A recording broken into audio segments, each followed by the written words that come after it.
দেখুন, ওয়েস্ট বেঙ্গলে সম্প্রীতির রাজ্য। ওয়েস্ট বেঙ্গল বাংলা তথা সম্প্রীতির রাজ্য, যেখানে হিন্দু, মুসলিম, বৌদ্ধ, জৈন, খ্রিস্টান, ইহুদি সমস্ত ধর্মের মানুষরা একত্রিতভাবে থাকে এবং তারা সম্প্রীতি, ভ্রাতৃত্ব বজায় রেখে, ভাইচারা বজায় রেখে থাকে।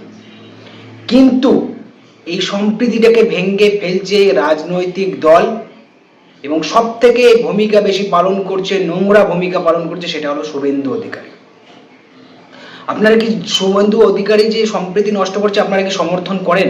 আপনারা কি সহমত আমার কথার সাথে? তাহলে অবশ্যই কমেন্টে জানাবেন। এই শুভেন্দু অধিকারী এমন এমন কিছু উস্কানিমূলক বক্তব্য রাখে ধর্ম নিয়ে, যেখানে সাধারণ মানুষরা সেই শুভেন্দু অধিকারীর কিছু কিছু কথা বিশ্বাস করে, আর সাধারণ মানুষরা নিজেদের মধ্যে দাঙ্গা করছে।